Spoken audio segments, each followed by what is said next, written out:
Everyone, तो आज हम 120 क्वेश्चन का एमसीक्यू करवाने वाले हैं जो कि इसमें सभी चैप्टर और सभी सब्जेक्ट इंक्लूड हैं। और ये 120 का एमसीक्यू होने वाला है और खासकर ये आपका यूपीसी यानी के लेटेस्ट सिलेबस बेस पे बनाया गया है। अगर इस 120 क्वेश्चन को आप लगा लेते हैं तो यहाँ से 10 से 12 नंबर आपको आपके पेपर में देखने को मिलेगा। तो चलिए क्वेश्चन नंबर फर्स्ट की तरफ चल रहे हैं। और कुछ क्वेश्चन आपको एकदम बेसिक देखने को मिलेगा और कुछ क्वेश्चन हार्ड लेवल, यानी कि जैसा कि आपके पेपर में पूछा गया है बेसिक टू मॉडरेट लेवल 2026 में। सो फर्स्ट क्वेश्चन आपका पूछ रहा है, जीवों की पहचान किस आधार पर की जाती है। देखिए, कोई भी जीव है उसका पहचान आप कैसे करेंगे। जैसे आपके सामने कुत्ता आ गया या बिल्ली आ गया तो उसकी पहचान आप कैसे करेंगे, उसके साइज से, क्लासिफिकेशन से, हैबिटेट से या डाइट से। देखिए, अगर आपके सामने कैट आ गया या फिर डॉग आ गया या ह्यूमन बीइंग आ गए कि मनुष्य, ठीक है, तो इनको आप कैसे पहचानेंगे। उनके साइज से बिल्कुल गलत, ऐसे नहीं पहचानना है। हैबिटेट, वो कहाँ रहता है, ऐसा कोई है नहीं कि वो कहाँ रहता है तभी आप जानेंगे। डाइट, आहार से क्या है भाई, कोई पतला है कोई मोटा है, तो इसका राइट आंसर आपका डी करेक्ट हो जाएगा, क्लासिफिकेशन से। अगला क्वेश्चन आपका है, कौन सा जीव बहुकोशिकीय है। इसमें से कौन सा जीव है जो कि बहुकोशिकीय है। अमीबा, पैरामीशियम, मानो, यूग्लेना। देखिए, यूनिसेलुलर क्या होता है, जिसके पास सिर्फ एक ही सेल हो। और मल्टी सेलुलर क्या होता है, जो एक सेल से अधिक से बने हो, ठीक है, मोर देन वन सेल। तो इसका जो राइट आंसर होगा amoeba, paramecium and euglena. This is type of a unicellular, ठीक है, ये यूनिसेलुलर के टाइप है। तो इसका राइट आंसर सी हो जाएगा। ह्यूमन जो है ये क्या है, मल्टी सेलुलर है और सभी जो है यूनिसेलुलर है। सभी लोग स्कोर गिनेंगे और लास्ट में कमेंट कर देंगे। और सेशन कैसा था आज का ज़रूर आप सभी बताना, जिससे कि हाँ, अगला जो 120 का एमसीक्यू यानी टेस्ट बने वो बहुत बेहतरीन बने। ओके, और हम शुरुआत इसलिए पहले कर दे रहे हैं जहाँ पर बहुत सारे चैनल्स, ठीक है, बहुत सारे जो भी हैं नहीं करवा रहे हैं, ठीक है। पहले करवाने से क्या आपको बेनिफिट मिलेगा कि आप कहीं ना कहीं आपको पता चल जाएगा कि पेपर का लेवल क्या रहता है, कैसे क्वेश्चन पूछता है आपके यूपीसी एनईटी के पेपर में। ओके, तो यहाँ पर क्वेश्चन है, जीव विज्ञान में किसे जीवित और निर्जीव के बीच अंतर करने वाला अध्ययन कहा जाता है। देखिए, जीव विज्ञान में किसे जीवित और निर्जीव के बीच, देखिए जो लिविंग होता है एंड नॉन लिविंग, तो इनका अंतर कैसे करेंगे। वनस्पति विज्ञान में, प्राणी विज्ञान में, मार्फोलॉजी या फिर माइक्रोबायोलॉजी। तो इसका करेक्ट आंसर देखिए राइट होगा, डी आंसर होगा, क्योंकि यहाँ पर मार्फोलॉजी पे किया जाता है। Morphology differentiate living from non living based on structure and function. तो in biology which study distinguish living from non living, morphology. चलिए अगला क्वेश्चन है, जीवों के वर्गीकरण में सबसे छोटा स्तर कौन सा है। तो इसको आपने अच्छे से पढ़ा होगा, kingdom, phylum, class, order, family, genus, species. आप पढ़े हैं कि नहीं पढ़े हैं, नहीं पढ़े हैं तो आप यहाँ से देख लीजिए। देखिए, जो आपका होता है सबसे छोटा का बात कर रहा है, what is the smallest unit in classification of organism. तो यहाँ पर सबसे छोटा आपका स्पीसीज आ जाएगा और बड़ा में पूछता तो आपका किंगडम होता। ओके, चलिए अगली नेक्स्ट की तरफ चल रहे हैं, नेक्स्ट क्वेश्चन की तरफ। ओके, अगला क्वेश्चन जो पूछ रहा है, और इसमें देखिए चैप्टर वाइज इंक्लूड है, तो ये आपके लिए बहुत ही इंपॉर्टेंट है कि किस चैप्टर से कितने क्वेश्चन लिए गए हैं। यहाँ पर क्वेश्चन कह रहा है, जैव विविधता का मुख्य कारण क्या है। देखिए, बायोडाइवर्सिटी क्या होता है। अपने आसपास में पेड़ पौधे, ह्यूमंस और ये जो एनिमल्स हैं उनमें बहुत सारी विभिन्नताएं हैं। तो जैव विविधता का मुख्य कारण क्या है, देखिए म्यूटेशन हुआ, पर्यावरण और इवोल्यूशन, इन सभी की वजह से जो है आपका बायोडाइवर्सिटी एक रीजन है। तो इसका राइट आंसर आपका डी करेक्ट होगा।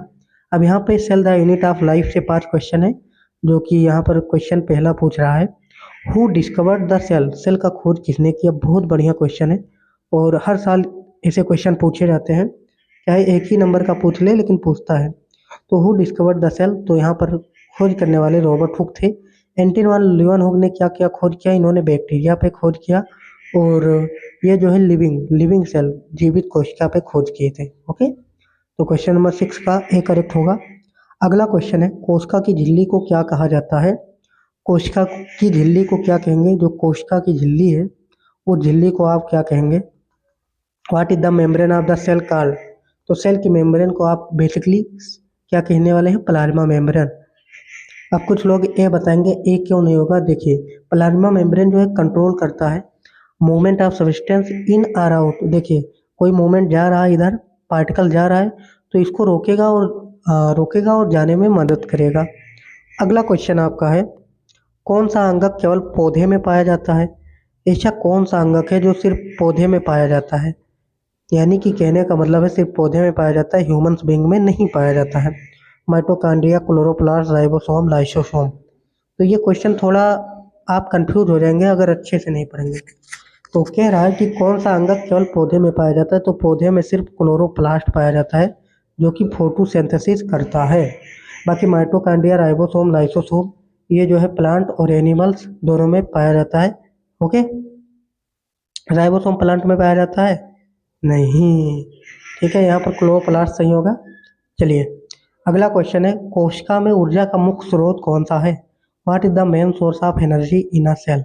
जैसे ये आपके पास सेल है तो कोशिका में ऊर्जा का मुख्य स्रोत कौन सा हो जाएगा? क्वेश्चन नंबर 9 का राइट आंसर जो होगा माइटोकॉन्ड्रिया हो जाएगा, करेक्ट। बैकग्राउंड जो नॉइस आ रहा है उसको थोड़ा आप इग्नोर कीजिएगा, क्योंकि जहाँ पे है वहाँ पे बर्ड्स हैं, बर्ड।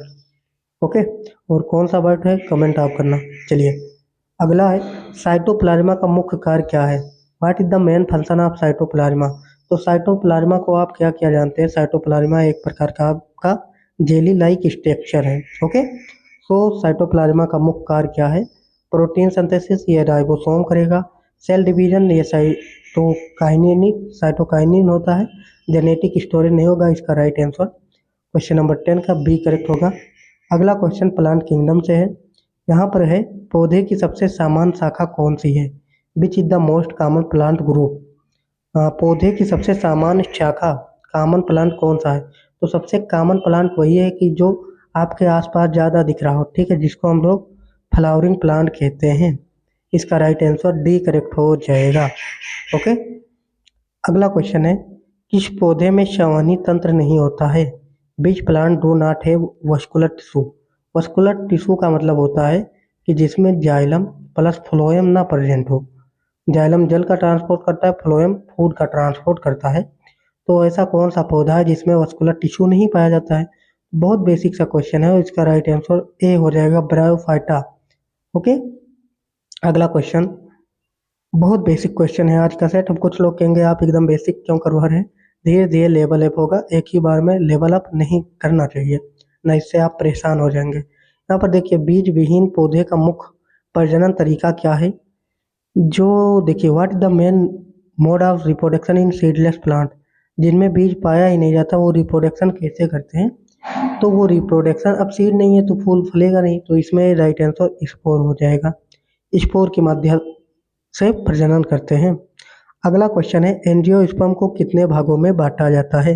अभी आगे 24 क्वेश्चन हर सब्जेक्ट के आने वाले हैं, तो जो चैनल पे न्यू है सब्सक्राइब कर लेंगे, और ये पीडीएफ जो है डिस्क्रिप्शन बॉक्स में लिंक पिन है टेलीग्राम का, वहाँ से जुड़ जाएं और टेलीग्राम पे ये पीडीएफ आपको मिल जाएगा। तो एंजियोस्पर्म को कितने भागों में बांटा गया है? 1 2 3 4। तो एंजियोस्पर्म डिवाइडेड इनटू 2 पार्ट, यहाँ पर 2 पार्ट में डिवाइड हुआ है। एक आपका मोनोकाट हो जाएगा, कौन सा काट? मोनोकाट। और एक आपका डाइकोट हो जाएगा। तो यहाँ पर आपका राइट आंसर बी करेक्ट होगा। चलिए, एनिमल किंगडम से आ गया क्वेश्चन।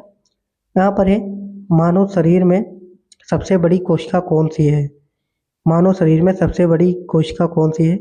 और ये क्वेश्चन शायद आपके जीएनएम के पेपर में पूछा गया था, बट वहाँ पर ह्यूमन बॉडी का, हाँ यही क्वेश्चन था। तो मानव शरीर में सबसे बड़ी कोशिका कौन सी है? लार्जेस्ट। अगर लॉन्गेस्ट पूछता तब आप लगाते नर्व सेल, क्या लगाते? न्यूरॉन। बट यहाँ पर largest cell in the human body, और ये क्वेश्चन मैंने कई टाइम कराया है और ये पूछा भी गया है आपके जीएनएम में, तो इसका right answer C, ovum correct होगा। अगला क्वेश्चन है, कौन सा जीव स्तनधारी नहीं है? ऐसा कौन सा जीव है जो कि स्तनधारी नहीं है? और ये अपकमिंग एग्जाम के लिए बहुत ही इंपॉर्टेंट होने वाला है। Which organism is not a mammal? तो मैमल्स का क्या क्या करेक्टर है? तो मैमल्स जो होंगे, ठीक है, वो क्या है, रिप्रोडक्शन कर सकते हैं। तो इसमें देखिए, चमगादड़, व्हेल, मगरमच्छ या मानो, तो स्तनधारी नहीं है, ठीक है। मैमल्स, चमगादड़ है, व्हेल है, हाँ व्हेल नहीं, व्हेल व्हेल इसका राइट आंसर सी हो जाएगा, crocodile is reptile not mammal. अगला क्वेश्चन है, कितने प्रकार के टिश्यू मानव शरीर में पाए जाते हैं? How many types of tissue are there in human body? तो टिश्यू की बात कर रहा है ह्यूमन बॉडी में। प्लांट की बात करता तो दो ही था, एक मेरिस्मेटिक और एक परमानेंट टिश्यू।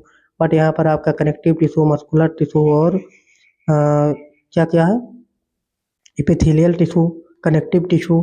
तो ये टोटल आपके होते हैं। क्वेश्चन नंबर 17 का 4 आंसर राइट हो जाएगा, यानी सी। चलिए अगला क्वेश्चन है, रीढ़ वाले जीव कौन से हैं? देखिए बहुत सारे जीव हैं, कुछ में रीढ़ पाए जाते हैं, कुछ में रीढ़ नहीं पाए जाते हैं। तो रीढ़ वाले जीव वर्टिब्रेट्स कौन से हैं? तो आपका मछली, मेढक, पक्षी या ऑल ऑफ द अबव? तो देखिए फिश हो गया, फ्रॉग हो गया, बर्ड, ये सब वर्टिब्रेट के अंदर आते हैं। ठीक है, तो इसका राइट आंसर डी करेक्ट होगा।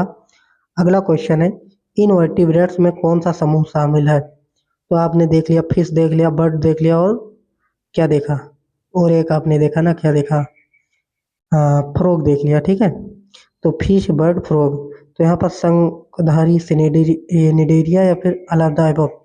तो इसका भी यही करेक्ट हो जाएगा। इसमें आर्थ्रोपोड, मोलस्का, निडेरिया, ये जो है आपके इनवर्टिब्रेट्स हैं। अगला question cell cycle and cell division से है। यहाँ पर है, कोशिका विभाजन का मुख्य प्रकार कौन सा है? What are the main types of cell division? Cell division के कितने टाइप हैं? तो सेल डिवीजन के मेनी टाइप है, माइटोसिस, मियोसिस और बाइनिफिजन। तो इसका राइट आंसर अगेन क्या करेक्ट होगा? डी करेक्ट होगा। देखिए माइटोसिस में क्या है, जैसे यहाँ 2n है, डिप्लॉयड है, तो ये डिवीजन करके भी डिप्लॉयड ही रहेगा। बट यहाँ पे मियोसिस में 2n है, तो ये डिवाइड करके 4 बना लेगा। ठीक है, चलिए अगला क्वेश्चन है, मियोसिस का मुख्य कार्य क्या है? What is the function of meiosis? तो मियोसिस जो है, आप माइटोसिस जान रही है, माइटोसिस आपका जो है, माइटोसिस आपका ग्रोथ एंड रिपेयर करता है। और मियोसिस क्या है? मियोसिस आपका जेनेटिक वेरिएशन लाता है। तो इसका राइट आंसर क्वेश्चन नंबर 21 का सी करेक्ट होगा। अगला क्वेश्चन है, माइटोसिस के दौरान क्रोमोसोम कैसे व्यवस्थित होते हैं? जो चैनल पे न्यू है सब्सक्राइब कर लेंगे, क्योंकि आप सभी के लिए एक एक कंटेंट ढूंढ कर लाना, और वो भी आपके यूपीसीएनईटी लेवल का। ओके, कोई मिक्स नहीं, कोई कुछ नहीं। आप करेंगे 1 साल, 1 से ज़्यादा साल हो रहा है पढ़ाते हुए, ठीक है, यूट्यूब पे। तो आप सभी जुड़े रहेंगे लास्ट तक, तो आपको रिजल्ट बहुत बेटर मिलेगा। तो क्वेश्चन नंबर 22 का क्या है, माइटोसिस के दौरान क्रोमोसोम कैसे व्यवस्थित होते हैं? तो ये जो है, how are chromosome are arrange during mitosis? Mitosis के दौरान ये मेटाफेज प्लेट पे जो है स्थानांतरित हो जाते हैं। क्वेश्चन नंबर 22 का बी करेक्ट होगा। यहाँ पर क्रोमोसोम जो होता है एलाइड हो जाता है at metaphase plate during mitosis. अगला क्वेश्चन है, which is the longest phase of cell cycle? Cell cycle का ऐसे होता है। ठीक है, यहाँ पर देखिए, यहाँ पर G1 होता है, यहाँ पर यस होता है, यहाँ पर G2 होता है। तो यहाँ पर कह रहा है कोशिका चक्र में सबसे लंबा वाला चरण कौन सा है? तो यहाँ पर क्वेश्चन नंबर 23 का ए करेक्ट हो जाएगा। G1 phase is longest in cell cycle growth अकर।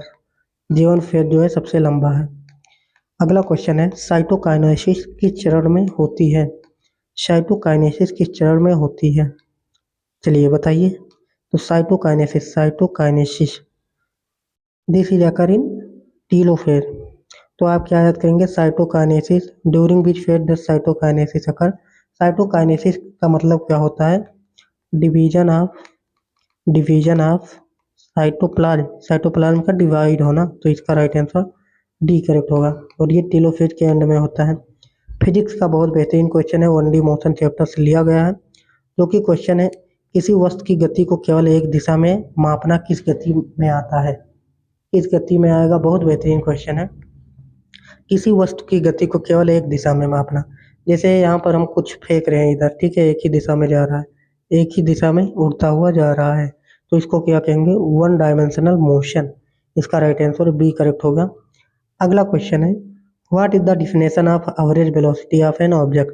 तो वेलोसिटी इज इक्वल टू क्या होता है? Displacement upon time.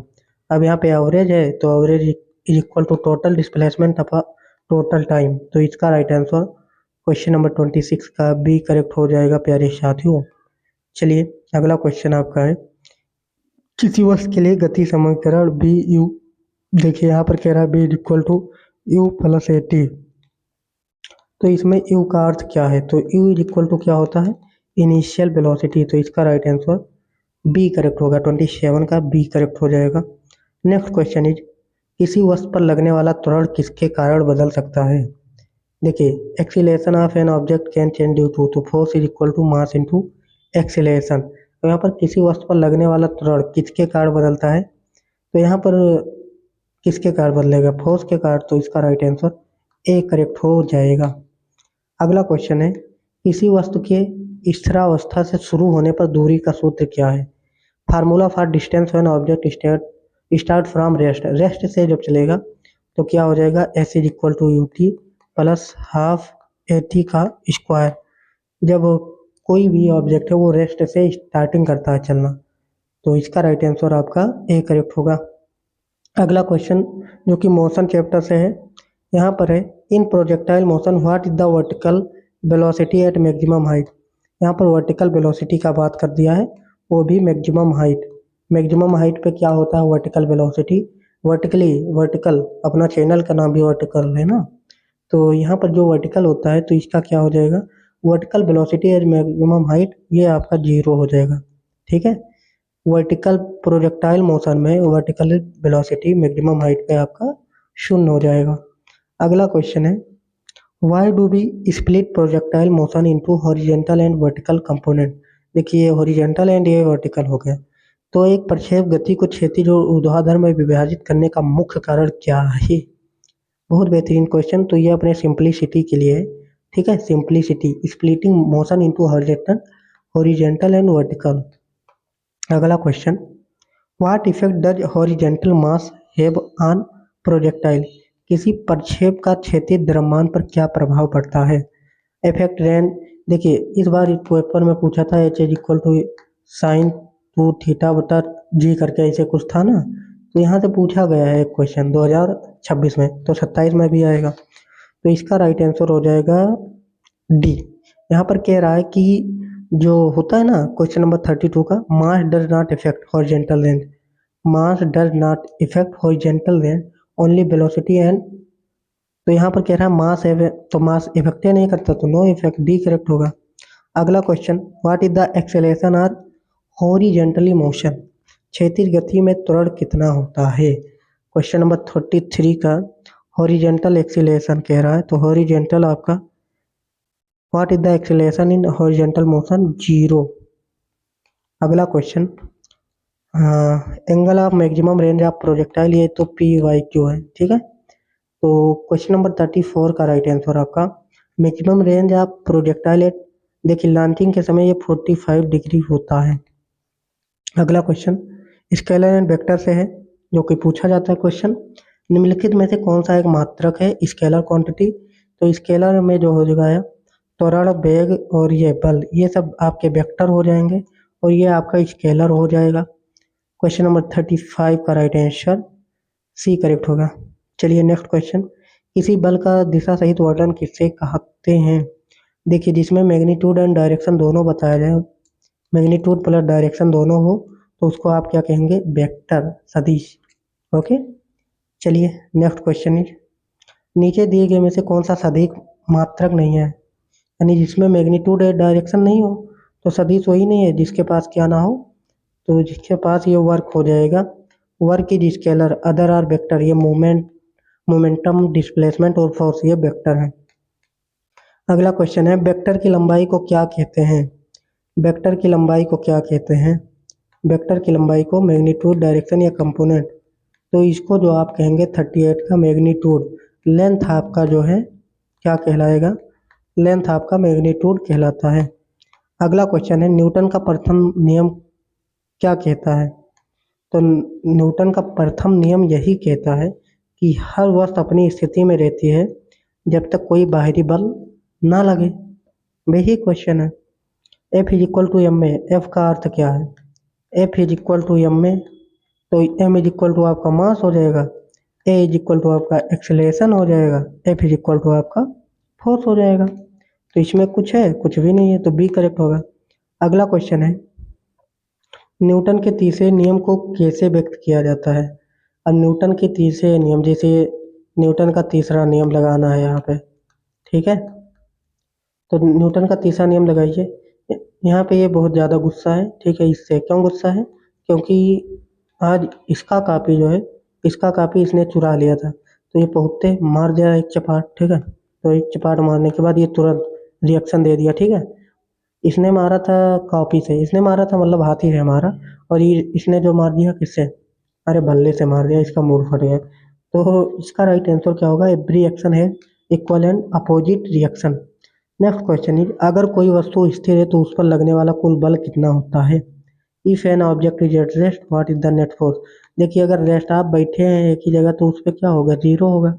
इसमें भी कोई क्वेश्चन पूछने की बात है? तो इसका right answer net force is equal to zero. अगला question, what is the formula for kinetic energy? ये पूछा गया क्वेश्चन है पी वाई क्यू, तो इसका राइट आंसर ए करेक्ट होगा। Kinetic energy is equal to half m v का square. Thermodynamics, बहुत बढ़िया question. What is the first law of thermodynamics? Thermodynamics का पहला लॉ कहता है कि energy can not be created not be destroyed. बहुत अच्छी बात है, ठीक है। क्या कहता है? Energy not created not destroyed, तो इसका राइट आंसर ए करेक्ट हो जाएगा। अगला है, what happens when the temperature of substance increase? किसी सिस्टम में द्रव का तापमान बढ़ाने पर क्या होता है?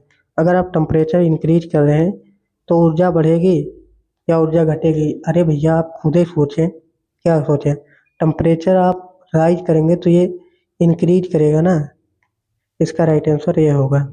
Temperature of substance increase, temperature increase करने पर ऊर्जा भी बढ़ जाएगा। अगला है, किन परिस्थितियों में एडियाबेटिक प्रक्रिया होती है? एडियाबेटिक जो कि इस साल पूछा गया है। तो एडियाबेटिक में क्या होता है? जैसे आपके पास ये कोई कंटेनर है तो इसमें आप रख दिए चाय, अब चाय का ना भाप जा रहा है और ना इसका मास कम हो रहा है, ठीक है। तो इसमें क्या हो जाएगा? हीट एक्सचेंज गलत, नो हीट एक्सचेंज। इसका राइट आंसर बी करेक्ट होगा। चलिए नेक्स्ट क्वेश्चन आपका है, तापमान और आंतरिक ऊर्जा के बीच संबंध किस नियम से बताया जाता है? Which law relate temperature and internal energy? तो क्वेश्चन नंबर 7 का, which law relate temperature and internal energy? तो टेम्परेचर एंड एनर्जी का बात जो है फर्स्ट लॉ में कर दिया गया है, तो इसका राइट आंसर बी होगा। अगला question, what does entropy measure in thermodynamics? और ये क्वेश्चन तो पूछा गया था जो कि हमने करवाया था, ठीक है। What does entropy measure in thermodynamics? Question number 48 का डिसऑर्डर बताओ। ये हमने जो है बहुत पहले करवाया, 2026 टेस्ट सीरीज जो लॉन्च हुआ था उसमें था, ठीक है। चलिए केमिस्ट्री का क्वेश्चन है, एसिड बेस एंड साल्ट से। What is the common property of N acid? Acid का प्रॉपर्टी आपको बताना है, तो एसिड क्या होता है भैया? स्वाद में खट्टा। इतना बेसिक में टाइम नहीं लेंगे, ठीक है। जो क्वेश्चन एक्सप्लेनेट करने लायक होगा उसको करेंगे। किस रसायन का पीएच 7 से अधिक होता है? तो पीएच ये पी वाई क्यू है, ठीक है। तो पीएच 7 से अधिक किसका होगा? जो बेस होगा उसी का होगा। तो इसमें कोई दिख रहा है? हाँ आप कहेंगे बिल्कुल दिख रहा है। क्वेश्चन नंबर 50 का राइट आंसर क्या होगा? NaOH, इसका राइट आंसर बी। अगला क्वेश्चन है, what is the reaction between acid and base? Acid plus base के रिएक्शन से क्या बनता है? तो ये आपका न्यूट्रलाइजेशन हो जाता है। इसका राइट आंसर क्वेश्चन नंबर 51 का सी करेक्ट होगा। अगला क्वेश्चन, NaCl को किस तरह का नमक कहा जाता है? NaCl, इसमें देखिए एसिड का भी मात्रा है और बेस का भी है, तो ये आपका न्यूट्रल नमक कहा जाता है, ओके। अगला क्वेश्चन है, लाल लेडी लेडी लिखा है भाई, व्हाई डज जेड लिटमस, देखिए इसको छोड़िए, why does red litmus turn blue? लाल जो है नीले में क्यों बदलता है? ड्यू टू द अगर नीला लाल से बदलता है तो एसिड की वजह से, यहाँ पर क्या हो जाएगा? इसका राइट आंसर होगा प्रेजेंस ऑफ बेस। अगला क्वेश्चन हाइड्रोकार्बन से है, यहाँ पर है समान हाइड्रोकार्बन के कितने प्रकार होते हैं? हाइड्रोकार्बन आर मेनी टाइप, मतलब मेनी टाइप में कौन कौन टाइप है? 54 का, हाइड्रोकार्बन 3 टाइप का होता है, एक एल्केन, एक एल्कीन और एक एल्काइन, जो कि यहाँ से एक क्वेश्चन पूछा गया था, तो इसका राइट आंसर सी होगा। अगला क्वेश्चन, C2H4 किस प्रकार का हाइड्रोकार्बन है? C2H4 किस प्रकार का हाइड्रोकार्बन है? तो C2H4, यहाँ पर देखिए आपने पढ़ा होगा CnH2n प्लस 2, तो यहाँ पर क्या हो जाएगा? यहाँ पर 2 है तो ये 2 दूना 4, यानी ये आपका हो जाएगा एल्कीन, ठीक है। क्वेश्चन नंबर 55 का बी करेक्ट होगा। और ये जो है एल्कीन कंटेन डबल बॉन्ड, ये जो है डबल बॉन्ड कंटेन करता है, और यहाँ से क्वेश्चन पूछ सकता है 2027 में। चलिए अगला question, what type of bond is present in alkane? एजीटीज, ये क्वेश्चन आपके यूपी सी एनईटी में पूछा गया है 2026 में। और आप जाकर टेलीग्राम से जो जुड़े थे उनको पता होगा, टेस्ट सीरीज हम जब दिए थे एजीटीज ये क्वेश्चन पूछा गया, हमने कोई अलग से टाइप नहीं किया है, कोई अलग से टाइपिंग हमने किया ही नहीं है, देख लो। ठीक है, तो आप जब 2027 का करेंगे तो जो टेस्ट सीरीज लाएंगे उसको ले लेना, एजीटीज 90 से 100 क्वेश्चन आपको देखने को मिल जाएगा। ओके, कोई अलग से टाइपिंग नहीं है इसमें, ये पूछा गया था, अभी भी पड़ा है पीडीएफ, वही हम करवा भी रहे हैं। तो क्वेश्चन नंबर 56 का क्या होगा? यहाँ पर है एल्कीन, तो एल्कीन में डबल बॉन्ड होता है। चलिए अगला question, what is the general formula of ethane? ये भी क्वेश्चन पूछा गया है, बताओ। इथेन, एन लग गया तो C N H two N plus two, इसका राइट आंसर 57 का B correct. As it is अपने सेट से था। ठीक है, तो केमिस्ट्री केमिस्ट्री एकदम। अगला क्वेश्चन है, हाइड्रोकार्बन को जलाने पर मुख्य उत्पाद क्या बनता है? हाइड्रोकार्बन को जलाइए, ये 2024 का पीवाईक्यू है। तो क्वेश्चन नंबर 58 का राइट आंसर क्या होगा? Carbon dioxide and H2O। ठीक है, तो यहाँ पर आपका ए करेक्ट होगा। अगला question, periodic table and classification. अब आप कहेंगे इससे नहीं आता है, अरे आता है। ठीक है, सब पढ़ना है, जो डिलीटेड है वो भी पढ़ डालो। यहाँ पर है, आवर्त सारणी में किस आधार पर तत्वों का वर्गीकरण किया गया है? Atomic number. एटॉमिक नंबर किसने लिया? मोस्ले साहब। ठीक है, तो 59 का राइट आंसर बी करेक्ट होगा। अगला क्वेश्चन, समूह और काल में अंतर क्या है? Group and period. Group and period में क्या अंतर है? बहुत अच्छी बात है। क्वेश्चन नंबर 60 का, ग्रुप जो होता है कॉलम होता है, और पीरियड जो होता है वो रो होता है। वो रो नहीं, एजेंट वाला रो नहीं, ये ROW। तो ग्रुप आपका क्या हो जाएगा? ग्रुप आपका कॉलम, GC आप याद कर लें, GC और PR। ठीक है, अगला क्वेश्चन है, बीच एलिमेंट है इलेक्ट्रॉन कॉन्फ़िगरेशन 1:2:2p6। तो यहाँ पर 6 2 8 2 10, तो यहाँ पर आपका राइट आंसर बी होगा, न्यून। अगला क्वेश्चन, आवर्त सारणी में धातु और अधातु का स्थान कहाँ होता है? Left metal, right non metals, यही होता है। हाँ बिल्कुल यही होता है, तो ये करेक्ट करो, आगे चलो। अगला क्वेश्चन है, किस समूह के तत्व सामान्यतः ज्वलनशील होते हैं? Highly reactive. हाईली रिएक्टिव किस में पाया जाता है? तो आपका जो एल्कलाई मेटल होता है। और अब हर संडे, एक संडे छोड़कर एक संडे को अब ये मॉक आता रहेगा 120 MCQ का। तो जो चैनल पे न्यू है सब्सक्राइब अवश्य कर लें। ठीक है, बहुत ही ज़रूरी है ये MCQ लगाना। अगला क्वेश्चन है, जीवन में मुख्य ऊर्जा स्रोत कौन सा है? मुख्य ऊर्जा स्रोत, ऊर्जा किससे मिलता है आपको? ठीक है, तो आप कहेंगे कार्बोहाइड्रेट से मिलता है। फैट जो है क्षणिक, क्षणिक। ओके, तो इसका राइट आंसर बी होगा। डीएनए किस प्रकार का अणु है? बहुत बेहतरीन question. DNA is a type of a nucleotide and it is a nucleic acid. 65 का राइट आंसर बी करेक्ट होगा। अगला क्वेश्चन है, प्रोटीन के निर्माण के लिए कौन सा अणु आवश्यक है? प्रोटीन सिंथेसिस के लिए आपको क्या चाहिए होता है? तो इसमें चाहिए आपको RNA। अब कुछ लोग DNA लगाएंगे, देखिए RNA प्लस राइबोसोम, तब प्रोटीन का सिंथेसिस होता है। ओके, चलिए अगला क्वेश्चन, लिपिड का मुख्य कार्य क्या है? लिपिड का यही काम है कि ये जो है क्या करता है, ये एनर्जी स्टोर करता है। अरे भाइयों रुक जाओ, थंब है। ठीक है, 67 का जो हो जाएगा, लिपिड आपका क्या करता है? एनर्जी का स्टोरेज करता है। अगला क्वेश्चन, एंजाइम किसे प्रभावित करता है? एंजाइम किसे प्रभावित करता है? Enzyme effect. तो एंजाइम जो है क्या करता है? रिएक्टेंट क्वांटिटी या फिर क्या करेगा? तो 68 का रिएक्शन रेट को प्रभावित करता है। एंजाइम रिएक्शन रेट को प्रभावित करता है। ये इन्वायरमेंटल केमिस्ट्री से। Main cause of atmospheric pollution. Atmospheric, देखिए वायुमंडलीय प्रदूषण का मुख्य कारण क्या है? वायुमंडल में जो भी अभी तक प्रदूषण हो रहे हैं इसका कारण क्या है? औद्योगिक उत्सर्जन, ये करेक्ट होगा। अगला क्वेश्चन, जल प्रदूषण का मुख्य स्रोत क्या है? हाँ, जल प्रदूषण का मलजल। 70 का करेक्ट आंसर ए होगा। अगला क्वेश्चन, पर्यावरण में भारी धातुएं कौन सा नुकसान पहुंचाती हैं? पर्यावरण में भारी धातुएं कौन सी नुकसान पहुंचाती हैं? 71 का correct answer lead and Hg। ठीक है, ये भारी धातु जो है पर्यावरण को नुकसान पहुंचाती हैं, सीसा और पारा। ओजोन लेयर का मुख्य कार्य क्या है? What is the main function of ozone layer? तो ये जो है पीवाईक्यू क्वेश्चन है और पूछा भी गया है पिछले साल। तो ये पराबैंगनी विकिरण से बचाती है। 72 का राइट आंसर ए करेक्ट होगा। चलिए नर्सिंग एप्टीट्यूड देख लेते हैं। हालांकि इस तरह तो आता नहीं है, बट देखिए यदि 1 घंटे में 60 रोगियों का इलाज किया जाता है तो 5 घंटे में कितना इलाज होगा? तो 300 हो जाएगा। इसको आप इससे मल्टीप्लाई कर देना। चलिए हम स्पीड में कर दे रहे हैं। इस तरह नहीं आता है, बट कर लो एक आग, क्या पता आ ही जाए।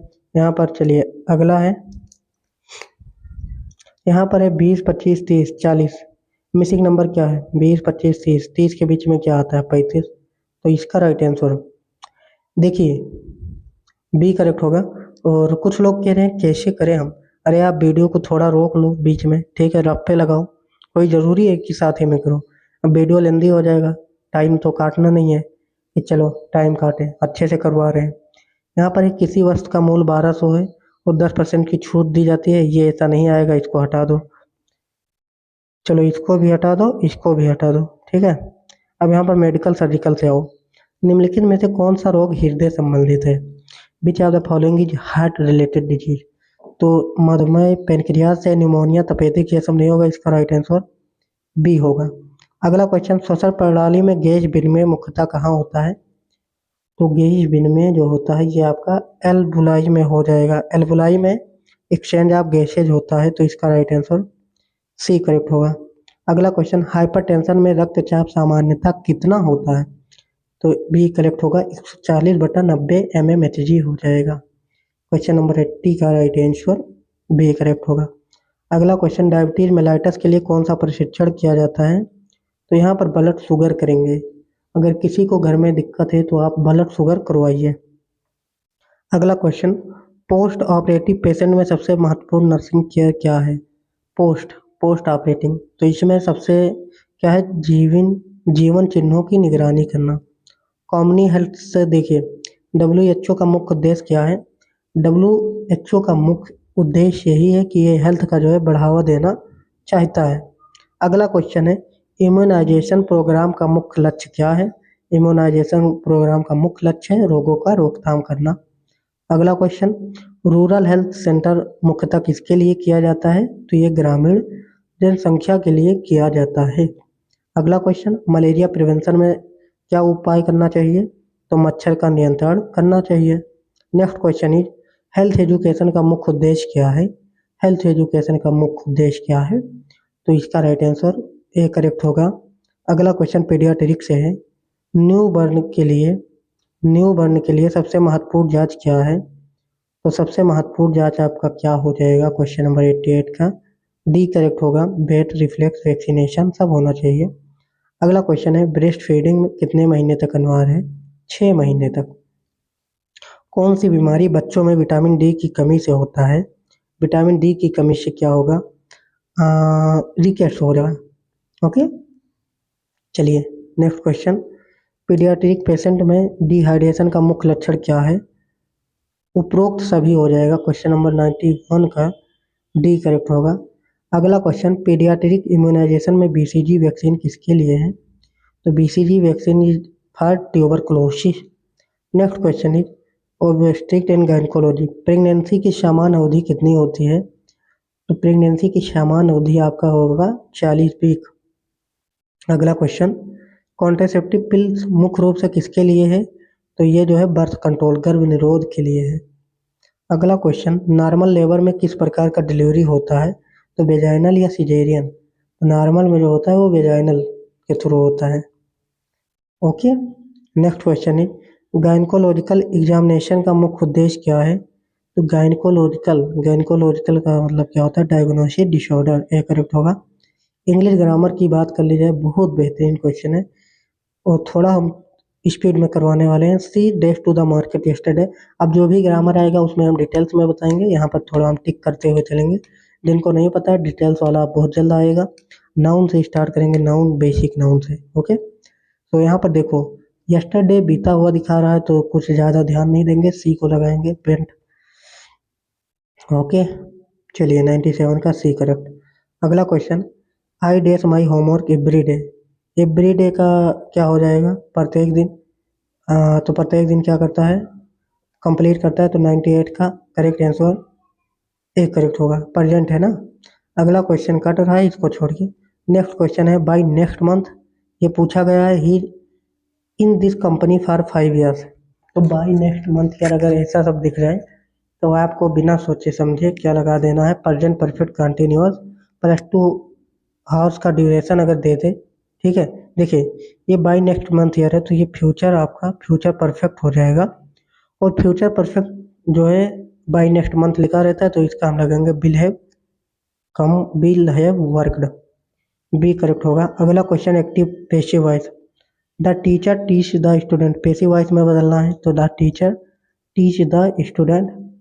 तो यहाँ पर क्या होगा, पैसिव वॉइस में टीच है, और ये प्रेजेंट कंटिन्यू इंडेफिनिट में है, तो ये जाएगा कंटिन्यूअस में, तो इसका राइट आंसर 101 का बी करेक्ट होगा। Someone has stolen my bag, तो my bag has been stolen by someone. Okay, present perfect passive है, तो ये प्रेजेंट परफेक्ट में जाएगा, ठीक है। ये प्रेजेंट परफेक्ट है ना, प्रेजेंट परफेक्ट है। पैसिव वॉइस बनाना बहुत ही ईजी है। The company will launch the new product next month. Passive voice क्या होगा, the company will launch the new product next month. Bill launch है, तो यहाँ पर बी लगाकर नेक्स्ट कर दिया जाएगा, तो 103 का ए करेक्ट हो जाएगा। अगला question the chef cooked a delicious meal. Cooked है, तो यहाँ पर वाज लगेगा, इसका राइट आंसर 104 का ए करेक्ट होगा। अगला क्वेश्चन डायरेक्ट इनडायरेक्ट से है। She said I am busy, तो she said that she was busy, 105 का राइट आंसर बी होगा। अगला question he said to me do your homework, do your homework, he said to me indirect बनाना है, तो यहाँ पर क्या होगा, he told me to do my homework, नहीं होगा, टू डू नहीं होगा, यहाँ पे क्या हो जाएगा, he said to me do your homework. अब डू किस में परिवर्तन होगा, 106 का ए करेक्ट होगा। He told me to do my homework. चलिए अगला क्वेश्चन है where are you going asked Ram. तो where are you going, Ram asked where are you, तो वेयर आर यू वाज में जाएगा, तो यहाँ पर राइट आंसर आपका बी करेक्ट होगा, 107 का बी आंसर होगा करेक्ट। चलिए next question. C said I will call you tomorrow. She said, देखिए टुमारो का अगर जहाँ द नेक्स्ट डे मिल जाए वही करेक्ट होगा। अगला क्वेश्चन प्रीपोजिशन से है। He is good dash mathematics, तो मैथमेटिक्स है, तो यहाँ पर एट लगेगा ना कि इन लगेगा, 109 का राइट आंसर बी करेक्ट होगा। अगला क्वेश्चन है I will meet you Monday. देखिए डे मंथ ईयर दिया है, तो यहाँ पर क्या लगेगा, डे मंथ ईयर, तो डे है ऑन संडे ऑन मंडे, ठीक है, तो 110 का राइट आंसर ऑन लगेगा। चलिए अगला question she bought apple from the market. ये सब पीवाईक्यू ही करवा रहे हैं, जो करवा रहे हैं पीवाईक्यू बेस पे, ओके। तो प्यारे स्टूडेंट अच्छे से समझना, she bought apple from the market, तो यहाँ पर मार्केट एप्पल, एप्पल खरीदा, इसका राइट आंसर बी होगा। एप्पल उच्चारण ए आएगा। We live in India, India is a big country, so put up in, okay, B correct होगा। अगला क्वेश्चन एरर डिटेक्शन से है। Identify the error. She she don't like ice cream, तो error क्या होगा, यहाँ पे डज होना चाहिए, इसका राइट आंसर बी करेक्ट होगा, सिंगुलर के साथ सिंगुलर आता है। Identify the error, he can sings very well, 114 का राइट आंसर क्या हो जाएगा, सिंग्स। यहाँ पर ही कैन, और जो मॉडल होता है मॉडल के साथ आपका सिंगुलर वर्ब यूज किया जाता है, नॉट प्लूरल, तो इसका गलत आंसर सी होगा। साइनो ऑफ हैप्पी, हैप्पी का साइनो क्या होगा, जॉयफुल। अगला question synonym of rapid, rapid का साइनो क्या होगा, फास्ट, 116 का भी फास्ट, और हम भी बहुत फास्ट करवा रहे हैं।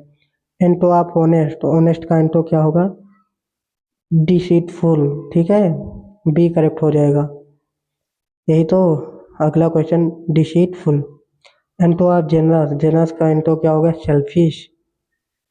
चलिए next question identify the error. They are going to school, they के साथ वर आता है नॉट वाज, तो इसका राइट आंसर बी करेक्ट होगा। चलिए आज का लास्ट क्वेश्चन और इस सेट का, ठीक है, जो कि पूरे वाईटी पे फर्स्ट मॉक करवाने वाला ये चैनल बनने वाला है, ठीक है। तो अब आप सभी को बताना है आज का सेशन कैसा था, और एक वीक छोड़ के, ठीक है, दूसरे वीक में वन यही, ठीक है, 120 क्वेश्चन का एमसीक्यू आएगा, अभी तो चैप्टर वाइज था, आने वाले दिनों में पूरा फुल ठीक है करवाने वाले हैं। आप देखिए प्लेलिस्ट चेक करिए 2026 में हमने कितनी मेहनत से ठीक है 2025 से 2026 सेशन में कितनी मेहनत से हमने एमसीक्यू करवाया है 120 सेट का।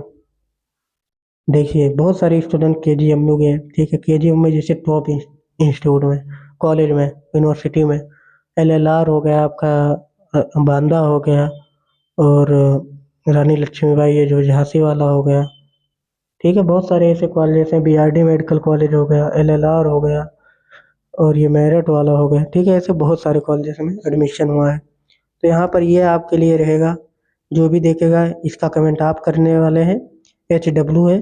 और चैनल पे जो न्यू है सब्सक्राइब कर लें। इस PDF के लिए टेलीग्राम से जुड़े, डिस्क्रिप्शन बॉक्स में लिंक पिन है।